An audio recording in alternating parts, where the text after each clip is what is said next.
a football sense, you've had this proud home record that obviously ended at the weekend in circumstances that we went into in great detail after the game. How much of an incentive is it to try and get back on the horse this weekend and get a victory and get that record back to where you want it to be? Well, you've got to start another run, and that's what we'll be transmitting to the players this week. Start another run, let's go to the end of the season. Is it a source of great pride amongst the players and the staff that you have been so good at home? Yeah, I think it is, and it's good that you can reward the fans who come and pay their hard-earned money. It's just a shame that we can't reward the ones who come away from home. Hopefully we'll do something about that between now and the end of the season as well. I suppose one of the things you will have taken from the weekend and from a reserve game subsequently is John O'Sullivan and Joe Pritchard being available to you. Obviously John O''s absence has been a little shorter, but he appeared to be coming into some real form when he got the injury. How important is it to have him back? Yeah, both of them, and we have got now a healthy squad, we're leaving lots of players out. We had a strong bench on Saturday. We'll have a strong bench this Saturday. And it gives us a chance to maybe look at some ideas for next season as well. Just on the psychology of it, when you've got a player who's out injured, particularly in Joe's situation where it's been a long time since he was in the squad, is it about dealing with the mental side of it as much as the physical side of it, and what does your experience tell you and how have you managed that? Yeah, the temptation is you want your best players on the pitch, so you rush them. We've had to temper that, and Joe will get enough minutes and he'll be guided by the physios. I think he's mentally quite a tough person, to be honest, and I think there's no reason why he shouldn't be back to full fitness and ripping up this division, which he was starting to do before he got injured. Sometimes you're quite creative with the things that you do, things like telling players to go home for a bit or get away or whatever. Can that sometimes be almost a secret weapon? Can that sometimes give a player a lift when they're not expecting it? Yeah, I think you've got to be mindful of, and you've got to be empathetic, if that's a word. Empathetic, is it possible? Well, you've got to put themselves in their shoes and think what might boost them. What would you want? And when we first went into management, myself and Jimmy, I said what I wanted to do. I wanted to treat players the way I wanted to be treated. I've not veered from that 25 years, and I don't think I ever will. And as long as you're honest with them, you're upfront with them. You can't keep everyone happy because you can't pick 24 aside, can you? So, but I think I've got quite a good eye for when I think someone needs something, and being able to deliver that for them. Do you put yourself in their position? Are you still at heart a player? Yeah, 100%.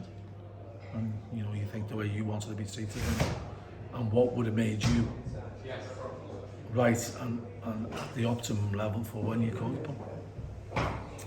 As far as we talked about the sort of form situation, you've talked a few times about next season, trying a few things, planning for it.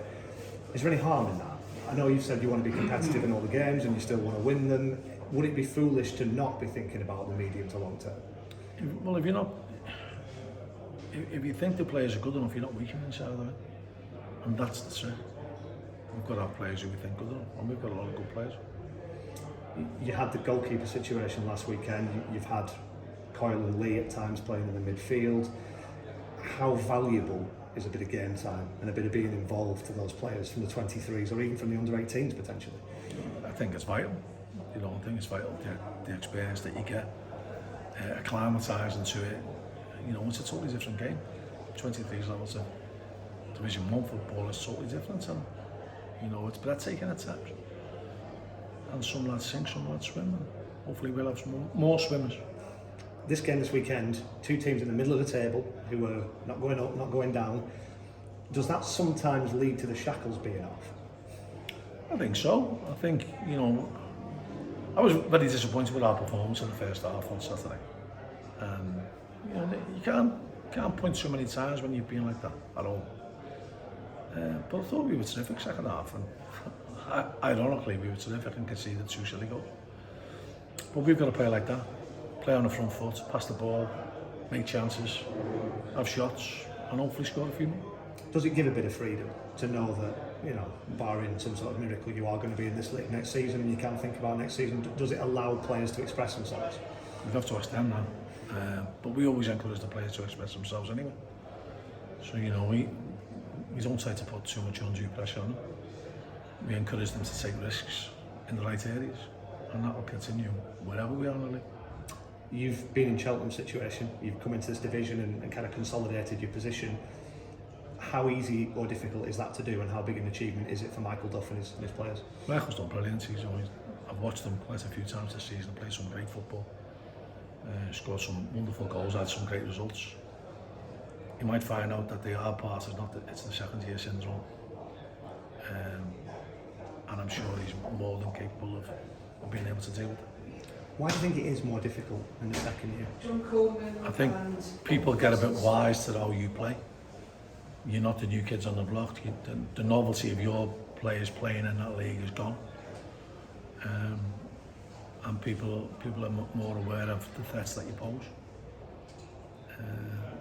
And so second time round it is, well, I found it difficult. But I think, you know, he's got a good manner about him as well, and I think he'll more than cope. How do you think other teams, other clubs, other managers in this league perceive you and your team now? You've been here for a few seasons. I guess there are no real surprises. Well, I mean, we have added a bit more height in the last couple of years, and then people just think because they see big players that you're a long ball team.